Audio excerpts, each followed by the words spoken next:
Well, joining us today in our exclusive is the Deputy Chief Minister of Delhi, Mr. Manish Sisodia. Manish ji, thank you very much for being on NDTV on a day when the Prime Minister met with Chief Ministers, talked about vaccine delivery plans.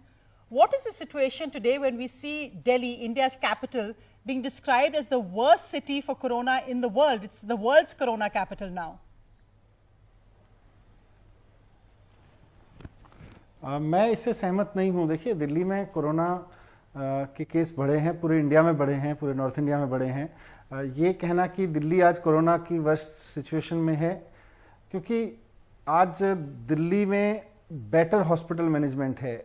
जब worst capital की हम बात करते हैं तो हमने ये भी समय देखा है दुनिया में कि 6000 केस आते थे और 600 डेथ हो रही थी और लोग हॉस्पिटल के बाहर कई शहरों में दुनिया के लेटे हुए देखे हुए हैं। हम आपने टीवी पे खूब वो विजुअल्स दिखाए हैं न्यूयॉर्क जैसे शहर में, इन सब में। अगर इंडिया की कंटेक्स्ट में बात करें, तो आप देखिए आज दिल्ली में पॉजिटिविटी रेट 10% है। जितने लोगों को टेस्ट किया जा रहा है उनमें से 10% लोग पॉजिटिव आ रहे हैं, लेकिन डेथ रेट बहुत नीचे है। डेथ रेट 1.5% है। अहमदाबाद जैसे शहर में जितने लोग बीमार हो रहे हैं कोरोना से, उसमें 4 लोगों की डेथ हो रही है। 4.2 डेथ रेट है वहां पे। दिल्ली में वो 1.5 है। तो ये better hospital management, better medical management का नतीजा है कि दिल्ली में डेथ रेट बहुत कंट्रोल करके रखा हुआ है। बहुत लोगों की जान बचाने में कामयाबी मिल रही है। I agree with you that I think you're right. It's not a competition about which state is doing better, which state is doing worse. But looking specifically at the Delhi situation, again, compared to the number of cases, it's a 10% positivity rate. The Prime Minister today said that he would like to see positivity rate below 5%, death rate below 1%. Do you think it's achievable? Because if you can see the graphic also on our screen, this Delhi's third wave is actually the worst we've seen so far, and our number of deaths, 121 deaths just yesterday, is the highest we're seeing so far. Why are things so bad at this moment today? Sonia, हमें इसके cause को भी समझना बहुत जरूरी है। North India में अचानक पिछले 15 दिन में हमने देखा है पराली का धुआं बहुत बुरी तरह से फैला, और उसका नतीजा हम सब जानते हैं कि कोरोना लंग्स पे अटैक करता है। पराली का धुआं भी लंग्स पे असर डाल रहा था। उसकी वजह से अचानक जो लोग नॉर्मल कंडीशन में थे उनके अंदर सिम्टम्स पैदा हुए, जिनके अंदर सिम्टम्स थे उनको परेशानी बढ़ी, वो हॉस्पिटलाइज हुए। जो एक्चुअली क्रिटिकल कंडीशन में थे उनकी डेथ तक हुई है। इसकी रूट कॉज है इस बार पराली का ऐसे समय पे आना जब कोरोना फैल रहा था। हर साल जब पराली आती थी हम देखते थे अस्थमा और इस तरह की परेशानी होती थी। अचानक कोरोना के बीच में पराली का आना और वो 15 दिन जो असर लोगों पे पूरे नॉर्थ इंडिया में डला है, उसके कॉन्सिक्वेंसेज में दिल्ली में भी, पूरे नॉर्थ इंडिया में आपको केसेस बढ़ते हुए दिखेंगे। असली चीज ये है कि डेथ रेट दिल्ली में हमने काफी उसमें सफलता हासिल की है, उसको लो रखने में, 1.5 रखने में। जबकि as compare to other cities, अगर आप देश के किसी भी शहर में देखें, अहमदाबाद में आज देखें तो 4.2 है, कानपुर में देखें वहां भी 3 है, आप लुधियाना में देख लीजिए, बड़े बड़े मुंबई में देख लीजिए, पुणे में देख लीजिए, सारे शहरों में इस वक्त डेथ रेट 3 to 4 के बीच में चल रहा है, जबकि दिल्ली में 1.5 रेट है। यही इस बात का इंडिकेशन है कि better hospital management, better medical management इस कोरोना से लड़ने में एक बेटर टूल साबित हो रहा है। But when we look at the causes, Manish, and I know that all the Delhi ministers had also appealed that they should, Diwali shouldn't be celebrated in a grand way, we shouldn't meet people, we shouldn't crowd. But when you looked at what actually happened, we've seen the markets, the 2 markets were shut, then they were opened again. We've seen the overcrowding. We saw the confusion about a wedding order. First, you all allowed 200 people at weddings, then you all changed it. Because the Delhi government has handled this before, shouldn't you all have been better prepared in not opening the floodgates to allowing people to do whatever they want? नहीं, देखिए, जिस समय corona के cases नीचे आए थे उस वक्त सरकार ने इजी की थी चीजें। अभी अचानक फेस्टिव सीजन भी आया, मार्केट्स में अचानक क्राउड भी बढ़ा और उसके साथ साथ पराली की वजह से उसका इम्पैक्ट हमें नंबर्स में भी देखने को मिला। तो सरकार ने उसके बाद और सख्ती करनी शुरू की। तो अगर कहीं जरूरत पड़ती है तो सरकार सख्ती करती है, लेकिन खाली सख्ती करने से या चीजों को बंद कर देने से दुनिया में कहीं भी कोरोना पे काबू नहीं पाया जा सका है। दुनिया में, भारत में भी उन राज्यों में, या जहां हम अब दिल्ली की भी बात करें, तो लॉकडाउन की वजह से आप कोरोना पे काबू पालेंगे ये देखा नहीं गया। But do you think, because there are many states in India which are now imposing night curfews, we have a situation where Maharashtra is now saying that travelers from Delhi must carry a negative RT-PCR test. Delhi has become the worst. So in that sense, while you of course are saying what Delhi is doing, Delhi is now being seen as a rather than a success story but a failure in corona management.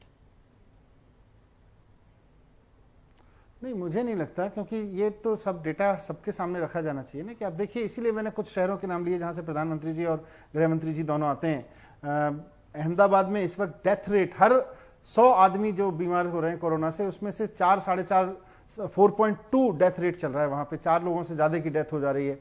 Delhi में जब 100 आदमी बीमार हो रहे हैं तो उसमें से 1.5 डेथ रेट है, 1.5 एवरेज डेथ 100 में से हो रही है।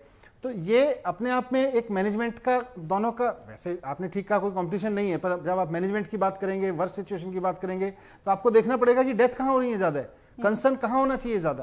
कंसर्न वहां होना चाहिए जहां कोरोना की वजह से सबसे ज्यादा डेथ हो जा रही है। आज देश के सारे शहरों में दिल्ली का डेथ रेट सबसे नीचे है। आप कंपेयर करके देखिए और दिखाइए लोगों को।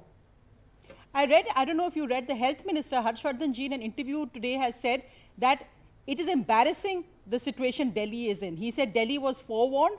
He said it's embarrassing. There's so many capitals in Delhi. The world is watching, and he's embarrassed by the situation Delhi is in today. What would you say to Harshvardhan ji?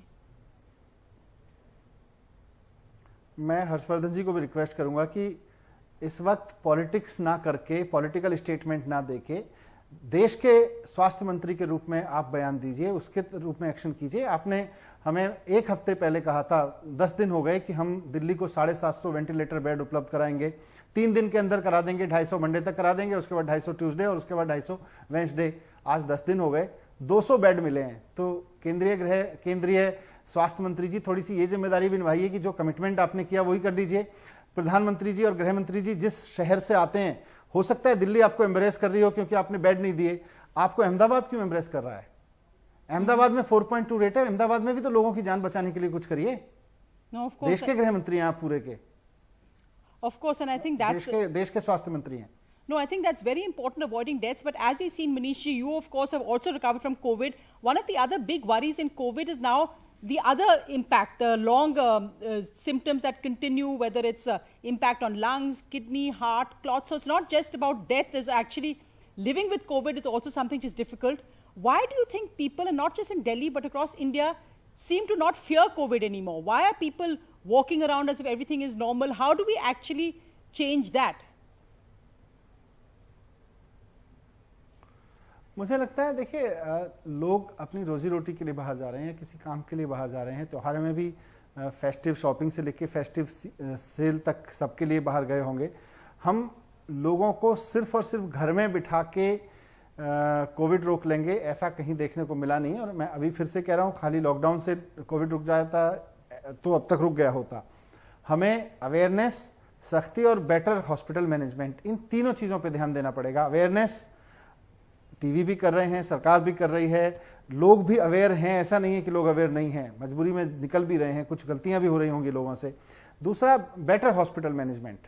Better hospital management इस वक्त की सबसे जरूरत है कि अगर कोई बीमार होता है तो घर में ठीक हो, घर में ठीक नहीं हो सकता तो हॉस्पिटल में आए, हॉस्पिटल में उसको बेटर केयर मिल जाए। जिस वक्त उसको हॉस्पिटल की सख्त जरूरत है उस वक्त उसको हॉस्पिटल मिल जाए तो लोगों की जान बच सकती है और लोग ठीक भी हो जा रहे हैं।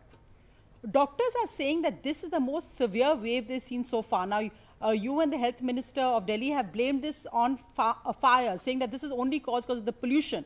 Do you think that means that it's actually going to get better now? Because the CSIR chief has said there's no actual correlation in terms of deaths and pollution, which has been so actively correlated as the Delhi government is doing. नहीं, मुझे नहीं लगता कि ये इसमें fact हैं। Fact आप देखिए ना कि अस्थमा हर साल पराली के सीजन में होता था लोगों को। अभी भी जैसी पराली आई, पराली की वजह से लोगों के लंग्स पे असर पड़ रहा है, कोरोना लोगों के लंग्स पे असर डाल रहा है। ये डेडली कॉम्बिनेशन है, इसको हम स्वीकार नहीं करेंगे तो फिर हम आंखें इधर उधर करके पॉलिटिकल बात करते रहेंगे, उसका कोई फायदा नहीं है। वी हैव टू अंडरस्टैंड कि इसका रूट कॉज क्या है। अचानक ये जो वेव आई, इसमें मैं ये नहीं कह रहा कि केवल और केवल पराली की वजह से हुआ, लेकिन नॉर्थ इंडियन शहरों में सबसे ज्यादा उठने देखने को मिला और उसकी मुख्य वजह पराली रही, क्योंकि पराली का धुआं जैसे जैसे कम होगा, आप देखिएगा, मैं उम्मीद करता हूं 10 नवंबर को हाईएस्ट रहा, 8,500 केसेस रहे। आप पॉजिटिविटी रेट देखें तो उस वक्त 7 नवंबर को दिल्ली में पॉजिटिविटी रेट सबसे ऊपर था 15%। आज पॉजिटिविटी रेट भी नीचे गया है धीरे धीरे, आज 10% है। केसेस भी धीरे धीरे नीचे जा रहे हैं, लगातार कम हुए हैं। तो कहीं ना कहीं कोरिलेशन तो साफ दिखता है। अगर हम किसी खास वजह से, किसी पॉलिटिकल वजह से हम नहीं कहना चाहें तो अलग बात है। So today we are at the last week of November. What is the situation going to be like now going into December, the next month and January? Is it going to get worse or is it going to get better? Sonia जी, मुझे नहीं लगता कि कोई corona के future को लेके कोई इस तरह से प्रेडिक्ट कर सकता है कि अगले 1 महीने में क्या होने वाला है, पर उम्मीद कर सकते हैं कि लोग और रेस्पॉन्सिबल रहेंगे। उम्मीद कर सकते हैं कि हम जो आज भी प्रधानमंत्री जी के साथ बैठक में मुख्यमंत्री जी ने कहा है कि 1000 आईसीयू बेड्स दिल्ली को और उपलब्ध करा दें, ताकि अगर जरूरत पड़े तो दिल्ली उसके लिए भी तैयार हो। हालांकि अभी हमारे पास 750 आईसीयू बेड्स उपलब्ध हैं, खाली हैं इस वक्त में, और 8500 नॉर्मल बेड्स खाली हैं जो कोविड के रिलेटेड बेड्स हैं। पर हमें इससे ज्यादा के लिए तैयार होना है। Hope for the best, prepare for the worst. The good news really has been the progress on vaccines. The Prime Minister also had that meeting to discuss vaccine delivery. What does the Delhi government see? What does the Prime Minister say? And what do you feel should be the vaccine rollout? I mean, AAP talks of the Aam Aadmi culture, but of course the worry will be that how will we make sure that the person who needs it the most are the first to get the vaccines? What are the Delhi government's recommendations and what would you like to see happen? When do you think the vaccine will reach the people of Delhi and India? नहीं, vaccine को लेके central government की जो teams हैं वो पूरे protocols तैयार करेंगी। वैक्सीन जब भी अवेलेबल कराई जाएगी, कोई एक राज्य अपने दम पे कहीं से वैक्सीन ले आएगा ये तो होगा नहीं। सेंट्रल गवर्नमेंट के थ्रू ही पूरा वैक्सीन का डिसेमिनेशन होगा, और उसमें जो भी भारत सरकार की ओर से गाइडलाइंस, भारत सरकार की ओर से प्रोटोकॉल्स, दिशा निर्देश आएंगे, उसी का पालन करते हुए पूरी स्टेट की मशीनरी हम लगाएंगे। जितने रिसोर्सेज लगाने की जरूरत पड़ेगी लगाएंगे एक एक आदमी तक पहुंचाने के लिए। सबसे पहले किसको पहुंचाना है, जो प्रोटोकॉल बनेंगे। And of course, Manisha, you're also the Education Minister of Delhi and you've got many ideas in education. Now, for so many students, we've seen, despite efforts, that the digital divide has grown. We've seen a young student who was studying in Delhi's Lady Shri Ram College died by suicide because she didn't have a laptop computer. What actually happens now? Will schools and colleges open? When we look at online classes, aren't we leaving the poorest behind? What's going to happen now for Delhi schools and colleges? देखिए, जब तक vaccine नहीं आ जाती है और जब तक ये इंश्योर नहीं हो जाता है कि स्कूल खोलने के बाद बच्चे हमारे सुरक्षित रहेंगे, तो स्कूल खोलना तो मुझे लगता है नादानी भरा कदम होगा। जहाँ तक नुकसान की बात है, सभी बच्चों को पढ़ाई का नुकसान हुआ है। कोई ये नहीं कह सकता नहीं साहब कोई चिंता की बात नहीं है, पढ़ाई का कोई नुकसान नहीं हुआ। लेकिन उस सब के बीच नुकसान कम से कम हो, इसके लिए दिल्ली सरकार ने पूरे एफर्ट किए हैं, ऑनलाइन क्लासेस चलाने के, सेमी ऑनलाइन क्लासेस चलाने के, और हमारे टीचर्स ने गली गली जाके बच्चों को ढूंढा है, उनको मैच किया है ताकि किसी बच्चे की पढ़ाई बीच में ना छूटे। तो हमारी तरफ से पूरी कोशिश रही है कि कम से कम नुकसान हो, और हमने इंश्योर किया है। पर अभी स्कूल खुलने के चांसेस तो अभी नहीं दिखते हैं। So till a vaccine, no school. That means this whole academic year, you think children will have to stay out of school?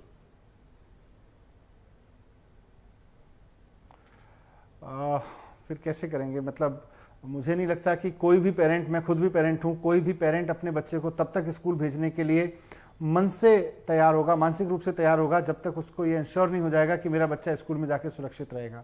तो बच्चों को स्कूल भेजने का कोई भी डिसीजन लेने से पहले हमें पेरेंट के रूप में सोचना पड़ेगा।